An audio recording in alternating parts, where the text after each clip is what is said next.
Yo, what's good, man? What's good? How y'all doing, man? How's everybody doing out there, man? Welcome. Happy Monday. Welcome back, baby. How's everybody out there? Yes, sir. We're down to 4 teams, baby. 4 teams. 4 teams. 4 teams left, man. 4 teams left. Started at 16, we are down to 4, man. We're almost at the end. We're almost at the very end of this NBA season, man. The playoffs have been fun. Get something in, come on. Yup.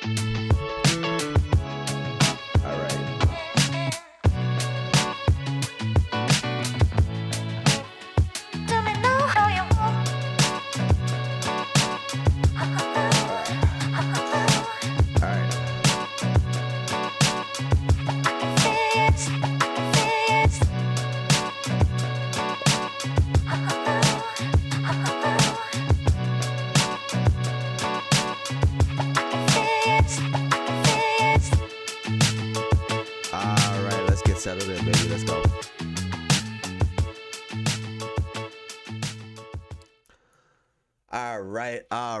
All right. Welcome to another episode of the Jayson Estrera podcast, where we talk about basketball as accurate as possible. Now, today we have the final 4 teams in the NBA.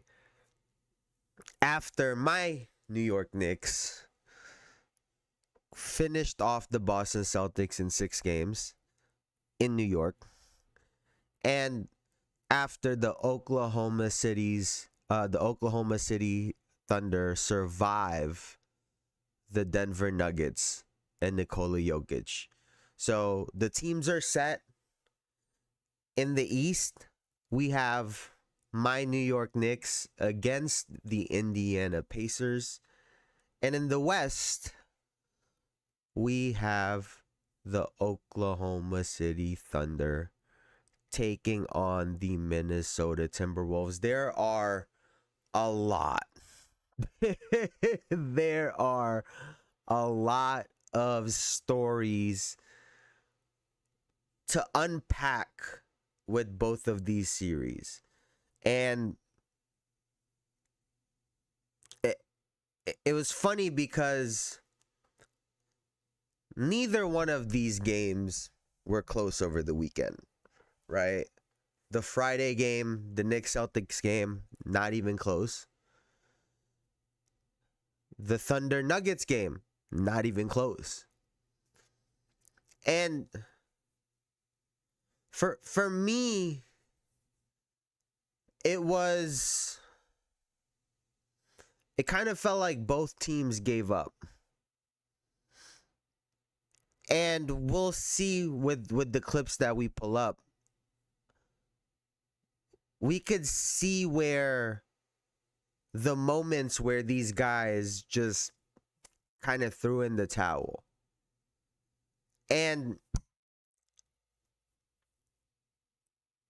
this could be the last time that we see the Boston Celtics and the Denver Nuggets as they are presently constructed, meaning core pieces could be gone by next season.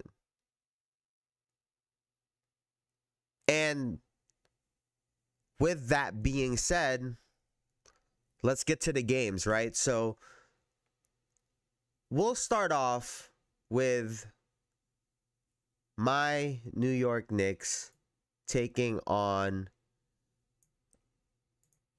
the Boston Celtics. And we went over the other day about how, what's his name? I'm blanking on his name, forgive me. The dude that Kevin Durant had responded to on Twitter about how the Boston Celtics mentality wise is much better under Jalen Brunson. Pointed out this one play where it was a great play by Jalen Brunson. Not by Jalen Brunson, by Jaylen Brown. Sorry. I think I said Brunson twice, but by Jaylen Brown on the Celtics. He was on the left wing, didn't take the quick three. Instead, got himself to the lane. Great dump off to a cutting Drew Holiday. Right? It was a great play. Fantastic play. And I think some of that game had a lot to do with emotions. A lot of it also had to do with the fact that Derek White shot the lights out. And so we fast forward to last Friday night, right? Game 7, because Game 7 was a complete 180 from Game 6. We got stomped out Game 6, and it's understandably so, if I'm being honest. But Game 7, in Game 5, but Game 6, I'm mixing these series up. But Game 6, the New York Knicks, we just stomped them out. And I can't help but kind of feel bad because it really, I personally think we were going to win the series regardless, but seeing Jayson Tatum go down like that and then seeing the way these guys were deflated in Game 6, like they weren't even, I don't even think they believed that they were going to win. I'm not going to lie to you. I don't even think they believed that they were going to win. And so the final was, I didn't even get to the final. Bruh.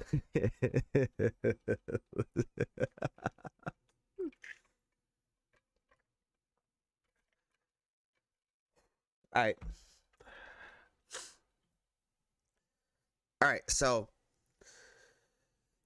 the final was 119-81. We got 4 players get 20 plus points. Brunson had 23, Mikal had 22, Cat had 21, OG had 23. And then Josh Hart, by the way, just added in a triple-double. just on the side. Right, a little triple-double on the side. With all the other guys got their 20 plus. And for the Celtics, we got 3 players in double figures. 20 for Jaylen Brown, 10 for Al Horford, 11 for Peyton Pritchard. And Jaylen Brown did not have a good night. 8 of 20 from the field, 3 of 9 from 3, 6 rebounds, 6 assists, which is good, 1 steal, 1 block, but 7 turnovers. So the assist and the turnovers is far different from what we saw the other night. And this is really where the difference is. To the people that want to compare Jaylen Brown and Jayson Tatum, right? To the people that want to call Jayson Tatum soft, think about this, right? He'll adjust his game from game to game. We'll see him take less shots when there's a game where it feels like he takes too many threes or whatnot. We'll see him adjust. But he still takes the same shots for the most part. And to be in the role that Tatum is, some people downplay how much the ball is in his hand, how many shots he takes, the decisions that he makes possession to possession. Some people like to downplay that. And we're seeing Jaylen Brown in this position, and I think Jaylen Brown is extremely fearless, but even we saw him hesitating on things. So let's take a look at this right over here. Is this the one? I think this is the one. Holiday fakes, drives, kicks it out. Brown gets a bounce. Oh, great recovery from Robinson. Brown was ready to shoot it. Ball knocked loose and stolen by Mitchell Robinson. That led to a cat layup, right? So that led to a cat layup. And where was this other scenario?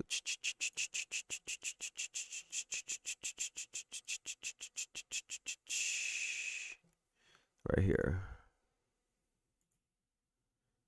And Brown comes the other way.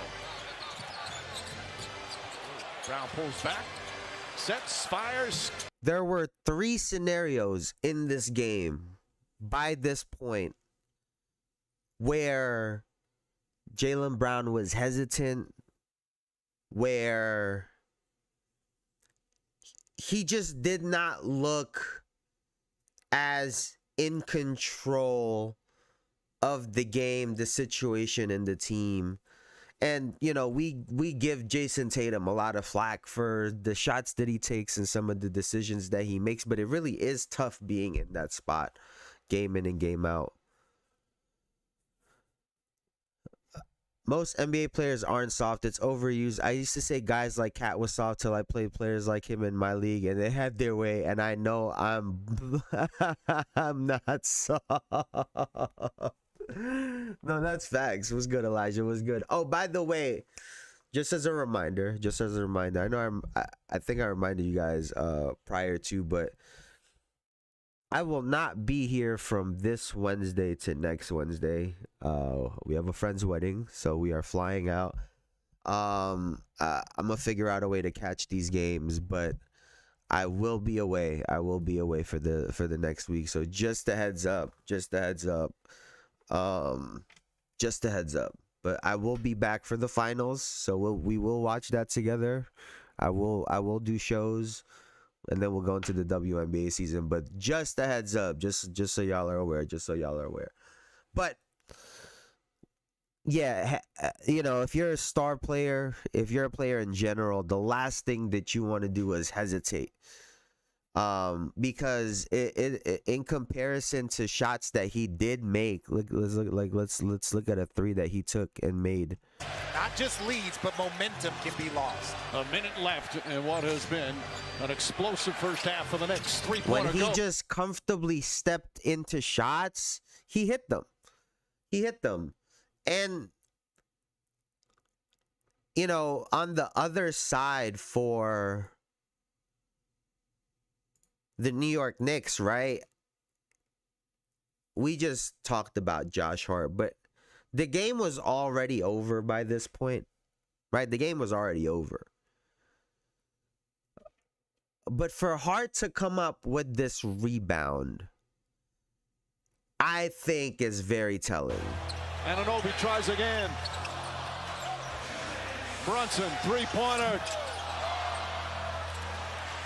Josh Hart tracks. He just outran 2 guys.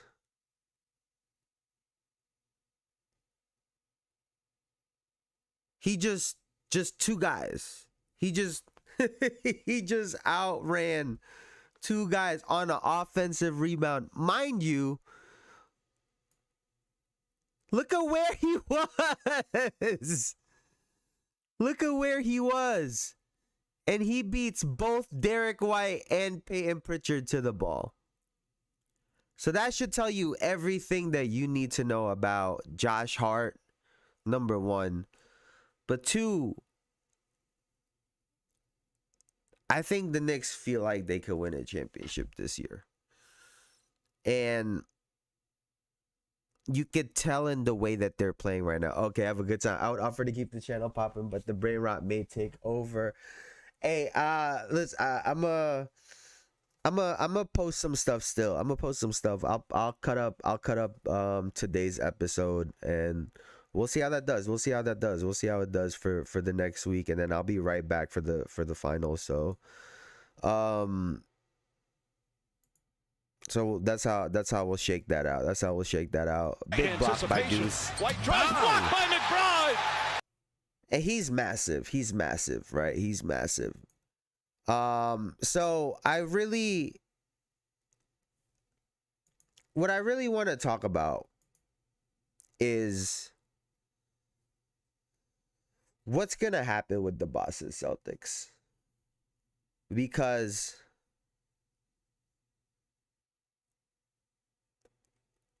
is this the last time that we're going to see this team?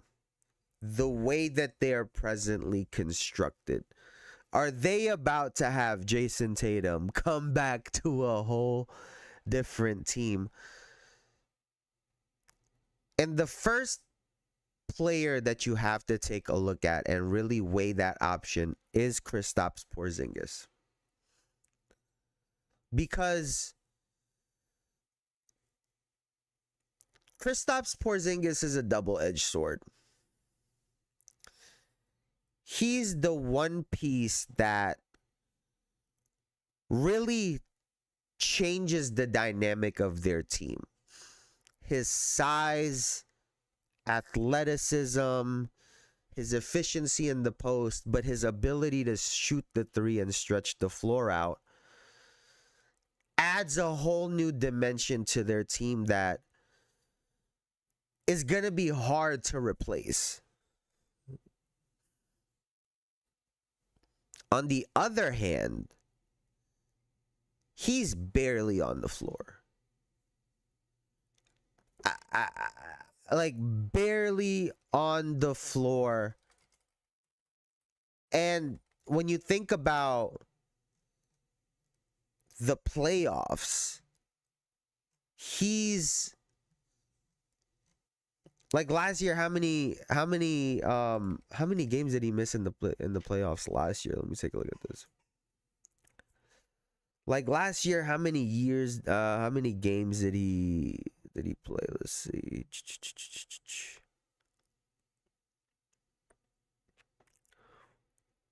Porzingis played 7 games, started 4, and they played 19 games. Won the championship still. And honestly, they probably would have won the championship without him against the Dallas Mavericks. So when it comes to making a move, do you move Kristaps Porzingis? The other option would probably be Jrue Holiday. And I think a lot of it has to do with the fact that he's on the same boat where he makes them a completely different team as well too. Maybe not to the extent of Porzingis because of Porzingis' size. But we saw what happened to the Milwaukee Bucks when they got rid of Jrue Holiday. Could the same thing happen to the Boston Celtics if they get rid of Jrue Holiday? Because his numbers never jump out. It never looks like anything unbelievable. But his impact on the game, on defense, just being at the right spots constantly, on offense being at the right spots constantly, it really impacts the game in a positive way. So they have to weigh out who they're going to keep. In my opinion, Derek White is probably pretty untouchable to them at this point. I think it would have to be an unbelievable piece. I think this team is also very high on Peyton Pritchard. I think they're very high on Peyton Pritchard.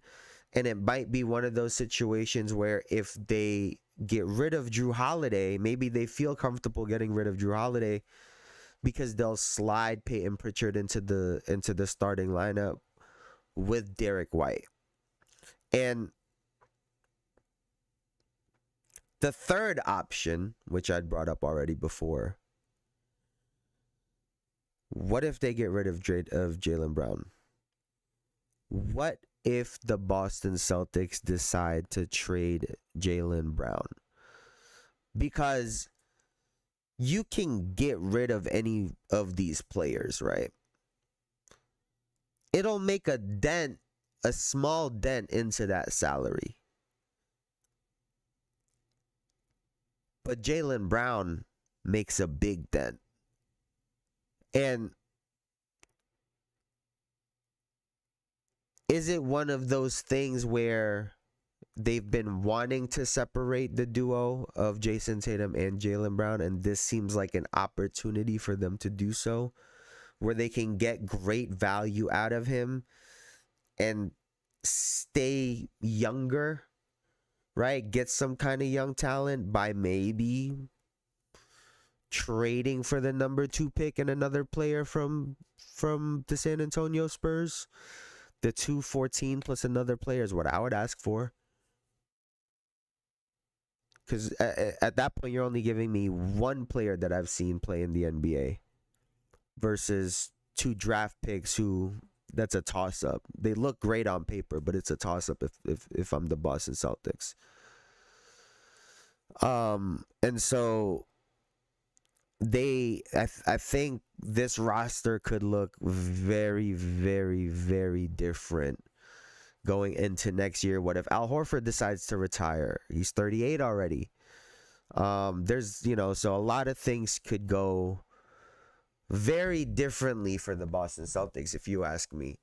But I definitely think it starts with Kristaps Porzingis, Drew Holiday, and if I had to guess, Jaylen Brown would be on the table.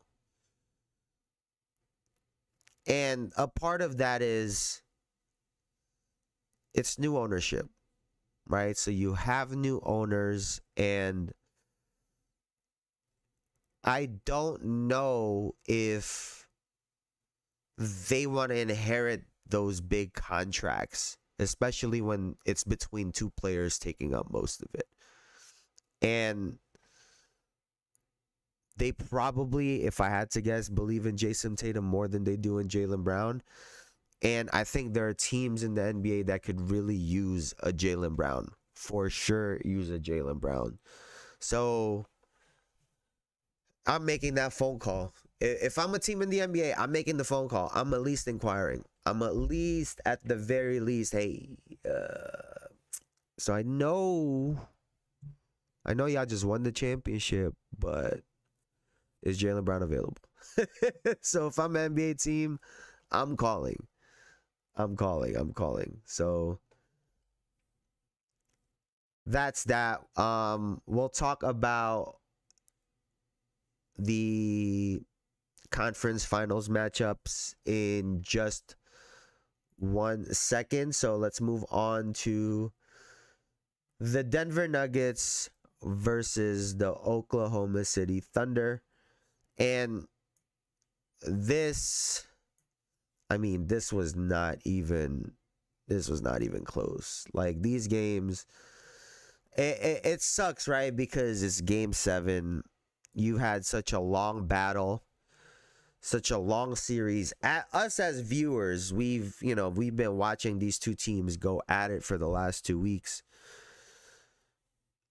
You would love to have a close game 7, right? The series has been back and forth. You would have loved to see a close game 7. I picked Denver. 125-93 to me shows that you guys didn't really make that many adjustments. And we'll get into that. Let's give these guys some props on their numbers really quickly. 35 for Shea, 12 of 19 from the field, 3 of 4 from 3, 8 of 9 from the line, 3 rebounds, 4 assists, 3 steals, a block, only 2 turnovers, 35 points.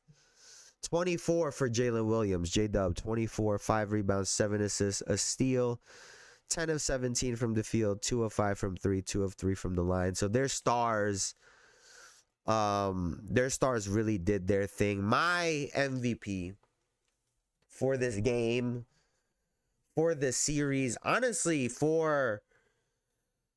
just for the playoffs, for the Oklahoma City Thunder, for me, it's been Alex Caruso.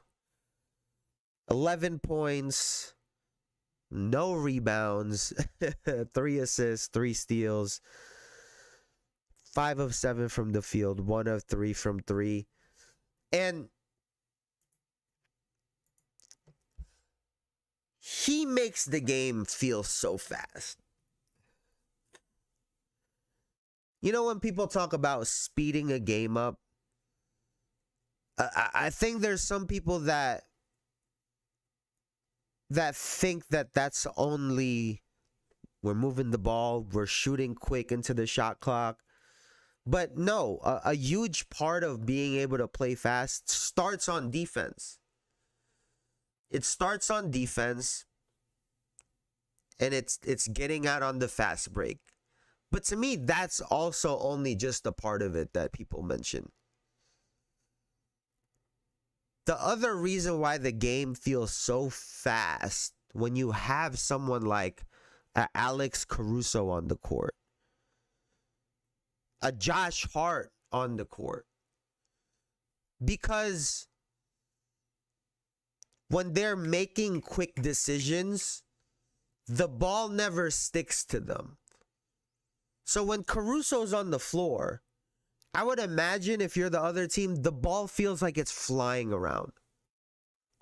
On top of the fact that the Oklahoma City Thunder, as a team, they are flying around the court. I think that was the other thing that was so glaring between the Thunder and the Nuggets. It's amazing it went to 7 games.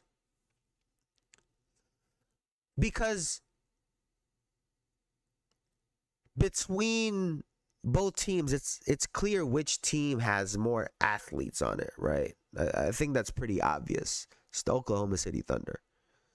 These young guys run and jump, and they go crazy. Like, they are all over the court. For the Nuggets, there's only one player, maybe 2, if you want to count Aaron Gordon, especially, you know, after he had the injury. But Christian Brown really is the only player that can hang with these guys. Like, up and down the court, athleticism, getting to the rim, like it's really Christian Brown, Aaron Gordon, and then, like we've mentioned before, Russell Westbrook when he's on the floor. And so that's very apparent. And when you have Alex Caruso playing the way that he does, it looks even crazier. Like, it really looks even worse. But I wanted to highlight this because when you're playing against the Thunder,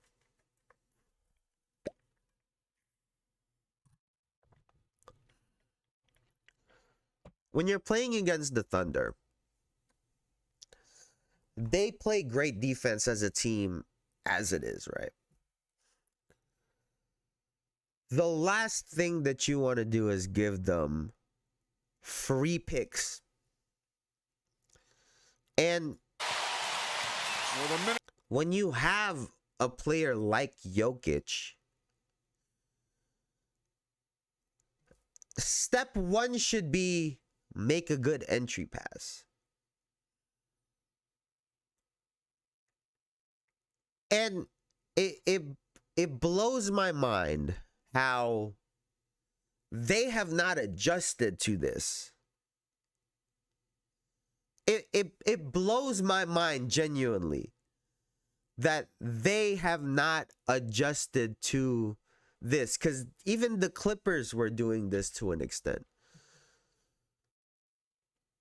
But let's take a look. Minute remaining here in the second. Williams pumps it away. Jokic trying to get. whenever they're throwing to the outside hand, even the Clippers were getting off of Jokic's body to try to get the steal.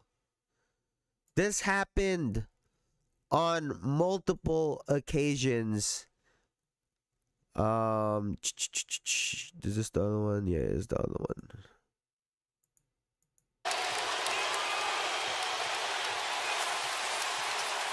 Again, I mean, Caruso is damn near pushing him that way too, but that to me don't matter.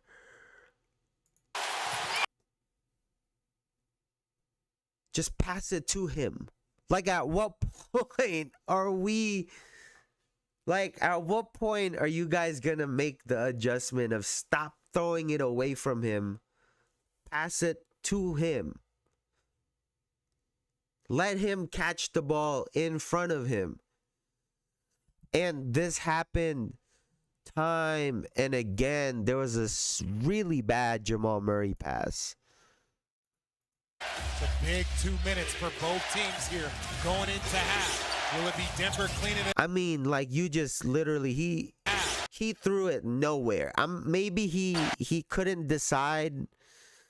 Maybe he was stuck between trying to pass it to Jokic and to Brown. Maybe that's why he got caught in the middle of it. But you just cannot give away free possessions to the Oklahoma City Thunder. Like, that's really what this came down to. That's why their games got away from them. And you could tell, you could tell that through the first half, it was 60-46, right? It was like a 1-point game with 3 minutes left in the half. Like 3-4 minutes left. It was like a 1-point game. And since that point, obviously the Thunder took over, but in the first half, Jokic had his 17, 6 rebounds, 3 assists. He had his 11 free throws and 8 field goal attempts. Second half, he gave up.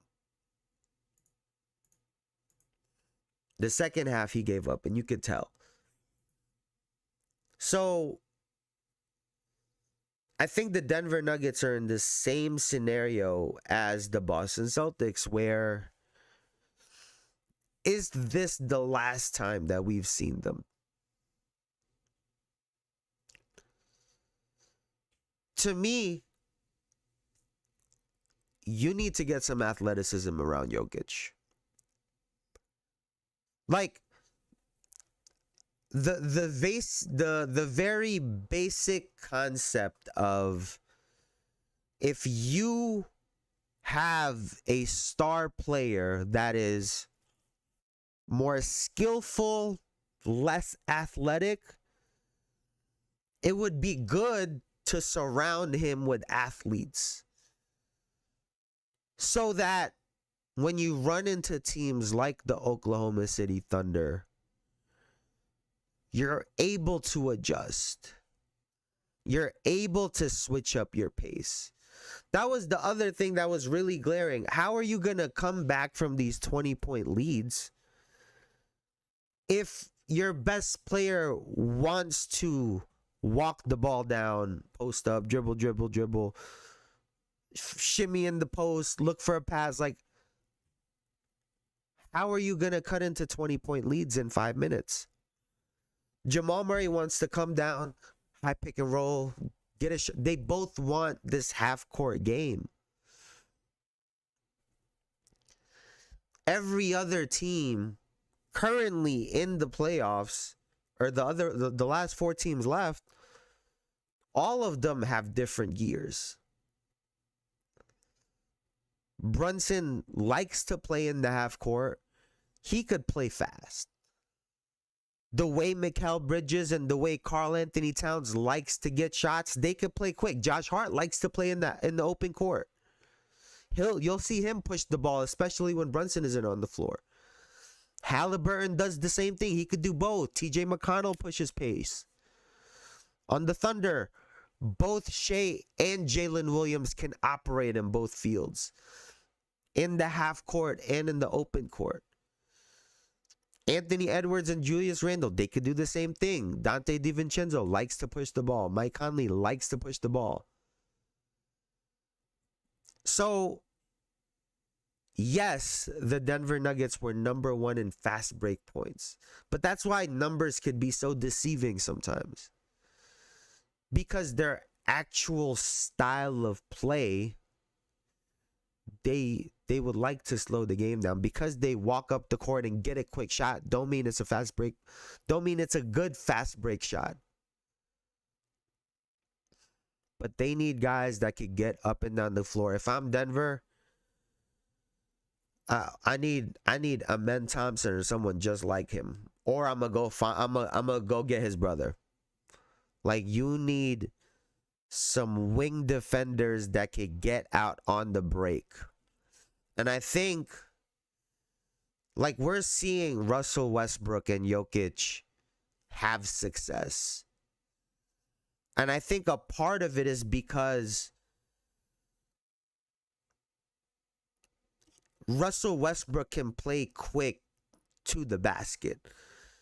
So it opens up backdoor cuts. It opens up all of these other things, as opposed to a Jamal Murray who's kind of just like, he'll get to the rim and we've seen him really get up, but he kind of probes, right? He's trying to get midi shots. He's trying to get his floater.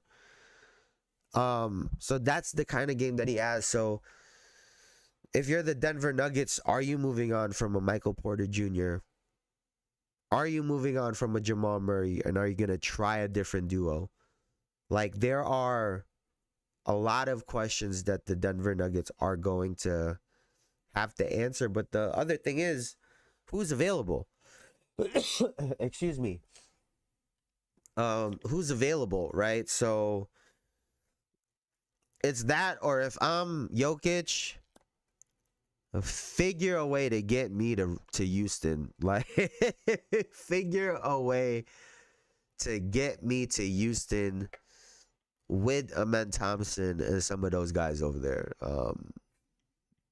But yeah, Denver, they made the mistake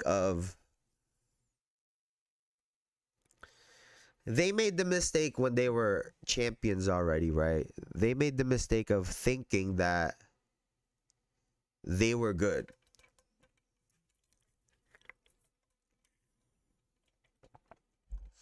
When they won that championship, they didn't gauge that championship for what it really was, right? And they've stuck with the same guys, stuck with the same core. Some people were saying, oh, well, they got rid of KCP. If there was an upgrade path for them, if someone at some point had called for Michael Porter Jr., for Aaron Gordon, for so-and-so, right? Fill in the blank. Maybe they should have given it more thought, or maybe they should have tried to make a move. Because now what they've done is they've wasted some incredible years by Jokic.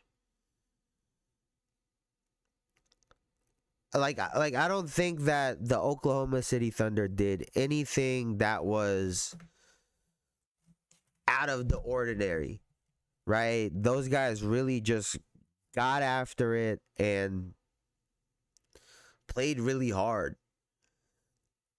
And they knew that Denver only had one guy. And if you could slow that one guy down, you would win the game. And that's exactly what they did. So, shout out to the Oklahoma City Thunder. Now, let's look ahead, man. Let's look ahead, because we are not short on storylines when it comes to the conference finals, right?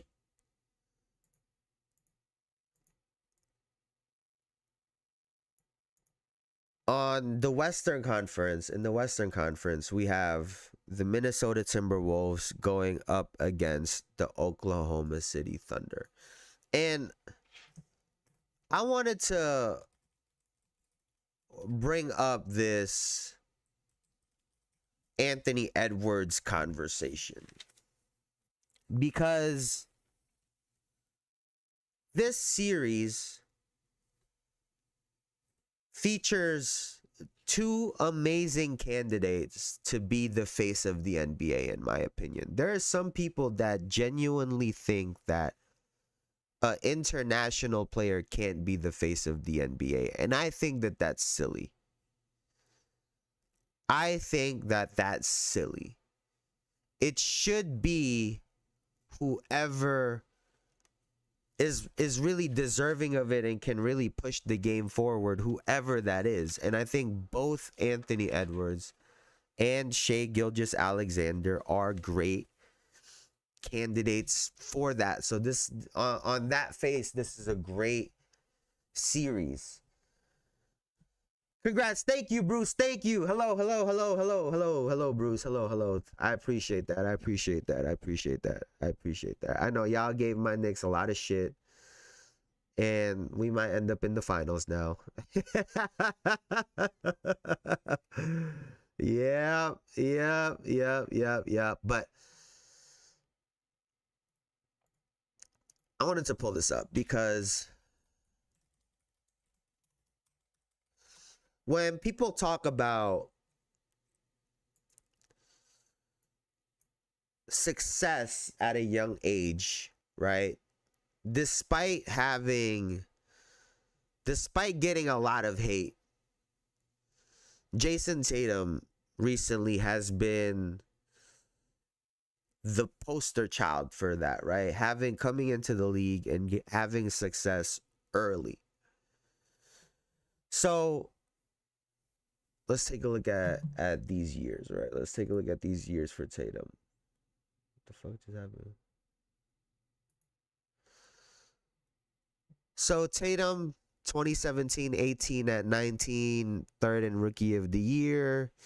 He obviously came into a team with Kyrie Irving and championship expectations, right? It wasn't until Kyrie was traded in 2019, right? So it wasn't until his third year where he had to make that adjustment. And ever since then, we saw him really take off, right? And we see his numbers. Great numbers. Anthony Edwards, on the other hand, right, came in at 19 as well, too. Elevated. But before this year, right, in his fourth year, fourth year going into his fifth year, a massive trade happened. And 2 conference finals appearances in the last 2 years, right? I think for Tatum here, lost in the conference finals in his first year, conference finals, second year, third year, fourth year, fifth year, sixth year, right? So, lost in the NBA finals. So he was getting in the conference finals pretty much every single year since he had gotten in. But the difference was the Boston Celtics, the organization, but more importantly, the team, compared to what Anthony Edwards has had to kind of piece together. So, in comparison to someone like a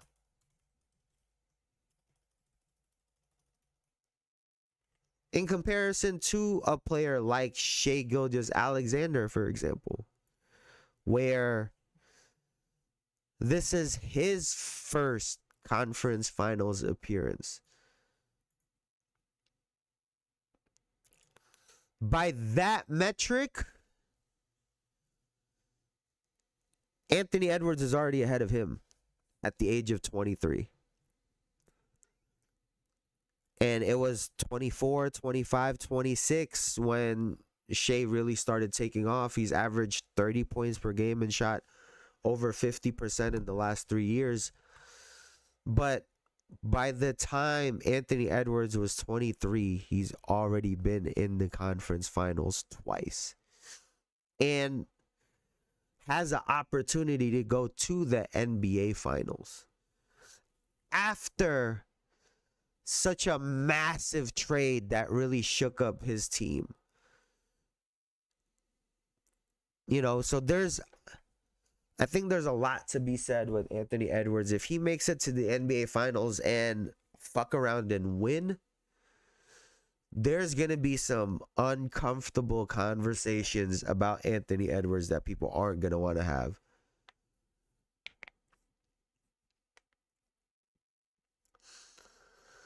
Tim Duncan was great and never was the face. He was boring. I agree. SJ seems like he does something cool, then checks to see if people are looking. SJ will never be the face of the league ever. I'm weak, yo. But let's get to the nitty gritty. Let's see their.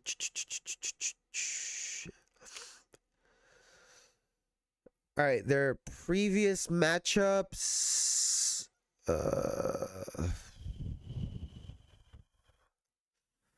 They're 2-2 in their last 4. 3-2 out of the last 5 if you're the Minnesota Timberwolves. And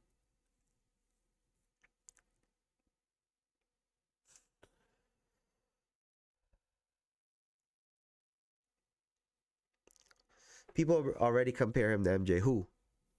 People compare who to MJ already?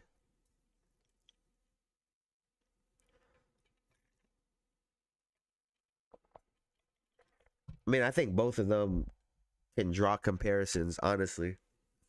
Like shade the stats, 30 on 50% shooting. MJ Anthony Edwards, I think, has the athleticism. Yeah, he has the athleticism, right? So I think this is probably the best way to put it. Shea has like the second three-peat Michael Jordan. He has more of that game.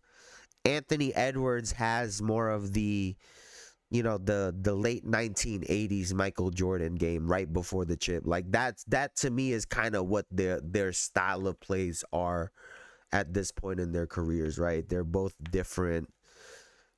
It's still different. Who you guys got winning this, man? When in doubt, defer. I'm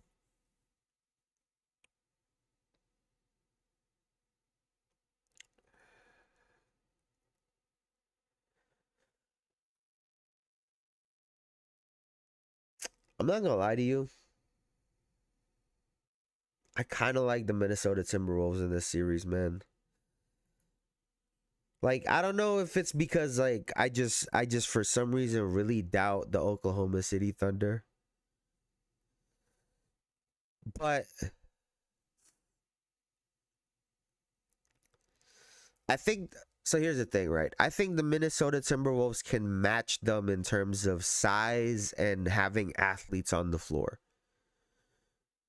You have your Jaden McDaniels, your Anthony Edwards, Julius Randle, Nickeil Alexander-Walker. Like, you have athletes that can kind of match the Oklahoma City Thunder.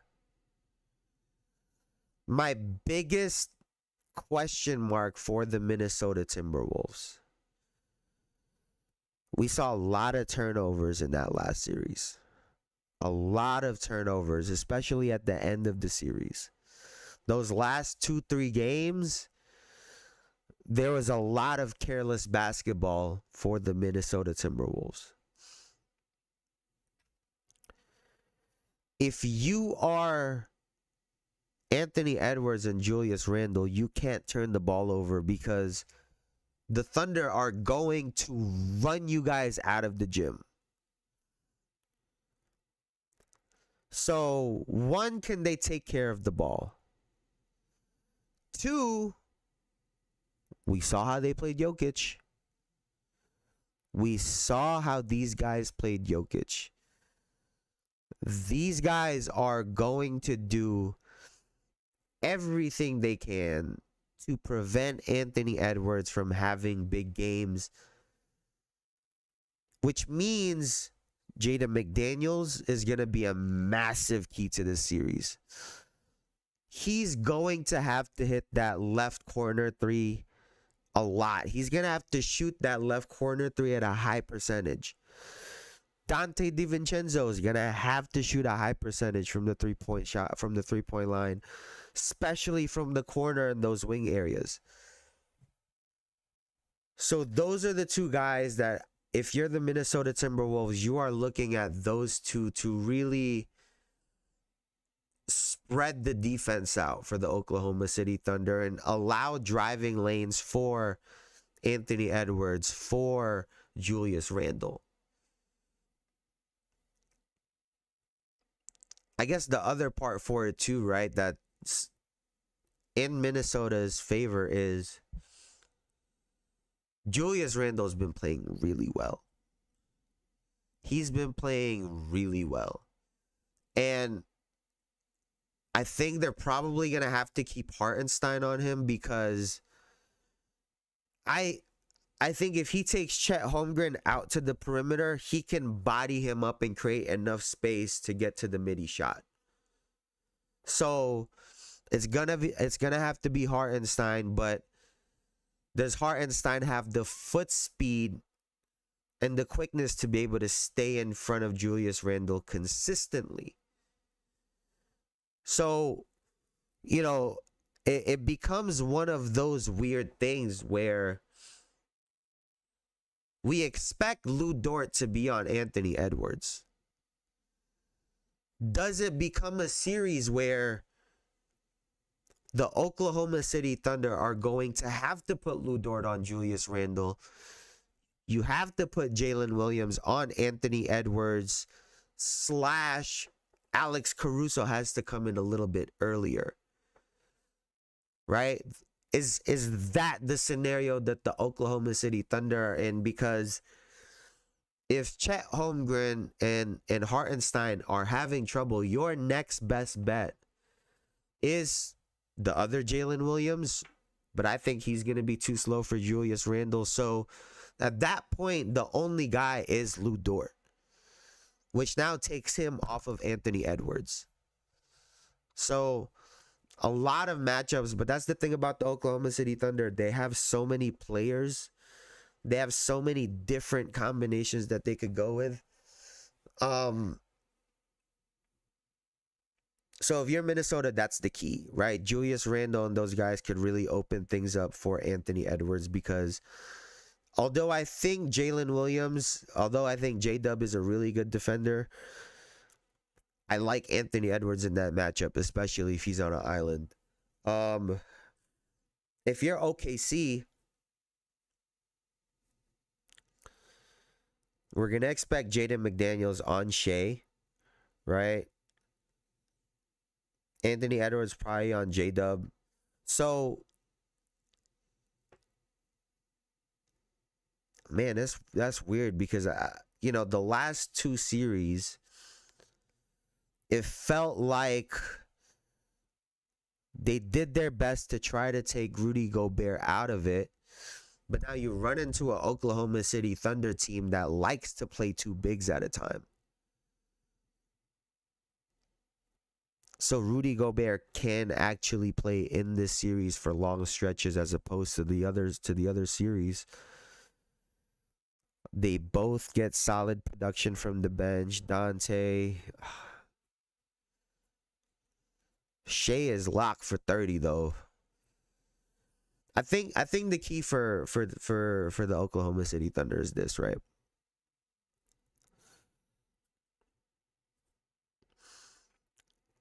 One, how often can they turn the ball over? I'm gonna expect them to pressure the Minnesota Timberwolves a lot and pressure them early.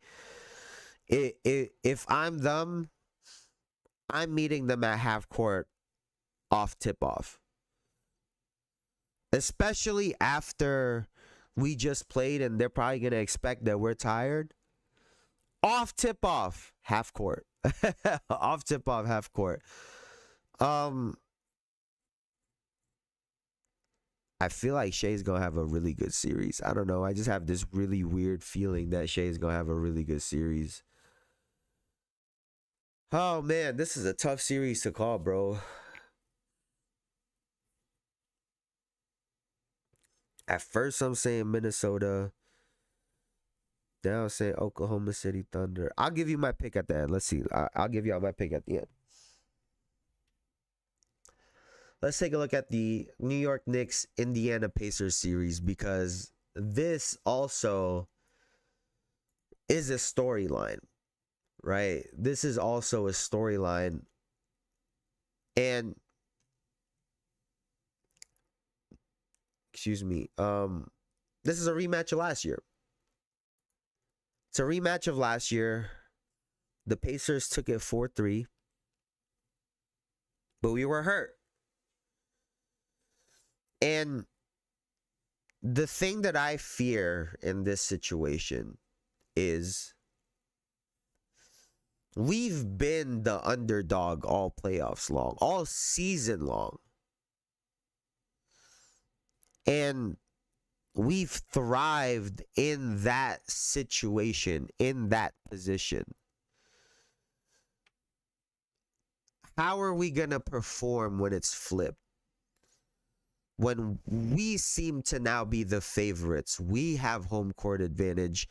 Everyone's going to look at the rosters and say, our roster was one, hurt last season against them, but two, this is not the same roster versus a team in Indiana that's mostly the same.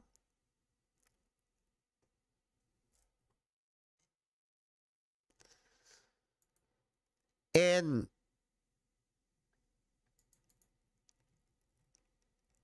I like the way we match up. I like the way we match up position to position.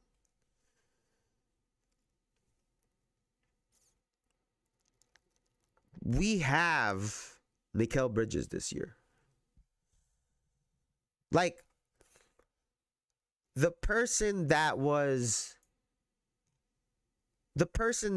playing as many minutes as Jalen Brunson last year was Dante DiVincenzo. Now it's OG, Mikal, Cat, Josh Hart. Like, it's not the same series as last year. I just hope that we don't take them too lightly, and us fans don't take this team too lightly. Because I think we win this series. I'm going to just be blunt. I have the Knicks in this series. We're going to the NBA championship. We're going to the finals. We're going to get our get back. I do have some things for Indiana, though. So, number one, because we saw them last year. Number one, the second TJ McConnell gets up, Deuce McBride needs to get up too. If I'm Tom Thibodeau, I am neutralizing TJ McConnell. We saw what he did last year. If TJ McConnell is guarding Jalen Brunson, then damn it, Deuce McBride, you're guarding Jalen Brunson too. You are not leaving TJ McConnell's side. Because he purposely tries to be a fucking nuisance. So you will irritate him back. And by the way, Deuce, you're going to have way more production than him. So don't even worry about that. So that's number one. Stop TJ McConnell. Number two. Pascal Siakam killed us last season. Last year, he absolutely killed us. Siakam, OG was hurt. OG was hurt. So it really was up to Hartenstein was the only one last year that was stopping Pascal Siakam. So in this series, I expect Karl Anthony Towns to be on him. Karl Anthony Towns cannot get in foul trouble early. So I'm expecting Cat to be on Pascal Siakam. OG to be on Miles Turner. Miles Turner don't like to get in the paint anyway, so we're good.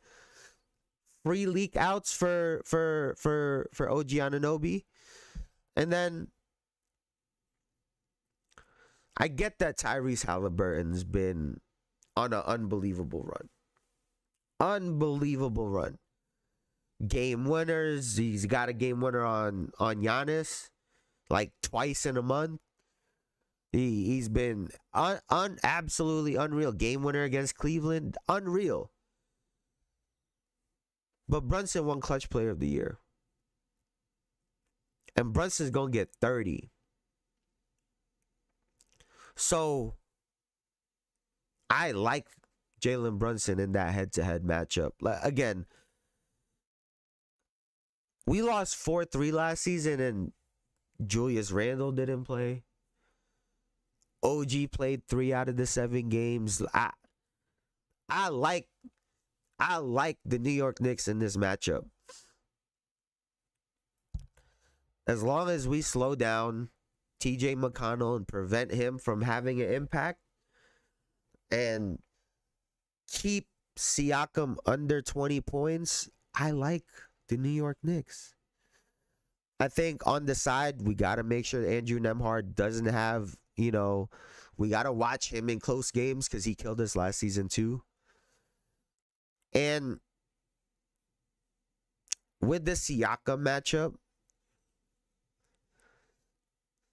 I think Mitchell Robinson is going to play a key role, but also Precious Achiuwa. I think Precious Achiuwa is going to have some key minutes in trying to slow down Siakam. Halliburton's going to do his best to try to hunt down Cat, to try to hunt down Mitchell Robinson, to try to hunt some of these guys down. I like what I saw Mikal Bridges and OG Anunoby do. Like, I like what I saw from defense from the both of them. And Tyrese Halliburton is great. But we have 2 guys that we could throw at those players. And so I have the New York Knicks in 6 games. We beat the New York Knicks in 6 games. And this leads me to this part, right? Because people kept talking about the script, the NBA script. And there aren't many times where you can end something the way that you started it. So much has happened this season. And the Luka trade was such a massive piece of what this NBA season was that we forget where this NBA season started. Before Media Day, the New York Knicks and the Minnesota Timberwolves had a blockbuster trade. We traded Julius Randle and fan favorite Dante DiVincenzo, who was a part of the Villanova squad. He was a part of the group that wanted Mikal Bridges, and we got it together. We were having content pieces with all 4 of them on it. Brunson, Hart, Bridges, and Dante. Only to trade him just before the season started. And now, the NBA has an opportunity to end the way it started, with the New York Knicks and the Minnesota Timberwolves meeting in the NBA Finals. How poetic would that be? I think so much has happened that we forgot that that's literally how the year started. And how dramatic, how amazing would it be to watch that play out and to see a team win with players on the other side that could have been a part of that, but they traded them away. One team is going to get validated while the other team will not. I mean, that is probably one of the best things that could happen for the NBA. I'm not gonna lie to you. Like, the New York Knicks, Minnesota Timberwolves, Anthony Edwards, Jalen Brunson. I mean, that's already headlines in itself. But the storyline of Julius Randle, Karl Anthony Towns, and then the Dante DiVincenzo Villanova, they have the fucking commercial. I don't know if y'all have seen it. They have the commercial. And that commercial might play out in real life. Let me see if I can find it.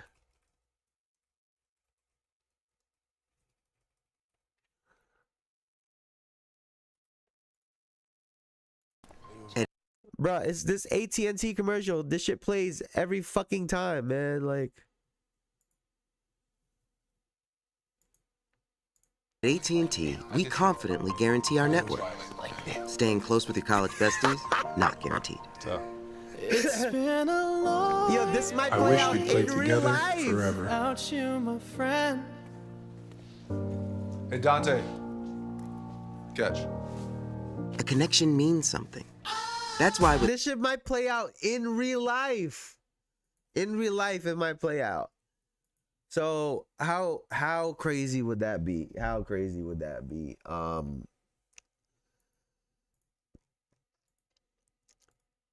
I know I didn't pick for the Oklahoma City Thunder, Minnesota Timberwolves, but that's really what I saw in a dream. I saw the New York Knicks taking on the Minnesota Timberwolves in the NBA Finals, and that playing out in real life. These guys actually live in movies. Like, these guys actually live movies in real life. So I have the Knicks in 6. And I have the Minnesota Timberwolves in 7. Actually, scratch that. If the Minnesota Timberwolves are going to win this, because we just saw how the Oklahoma City Thunder were at home. If they are going to win this, they have to win in 6. So the Knicks win in 6 and the Minnesota Timberwolves win in 6.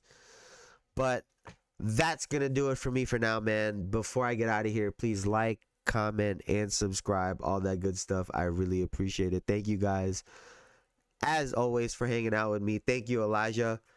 Thank you, Bruce. Thank you guys for all the love. Please like, comment. I already said that shit. But again, I will not be here for the week. So no shows from Wednesday till the following Wednesday. I'll probably do on next Thursday, if anything.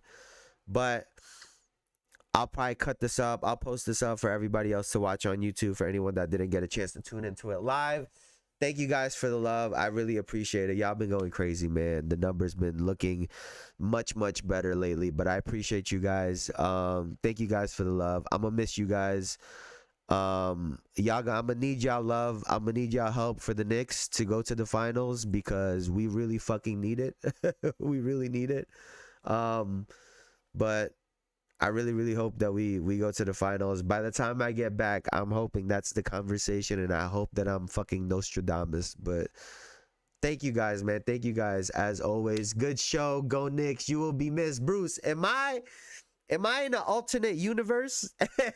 You're not trolling me today.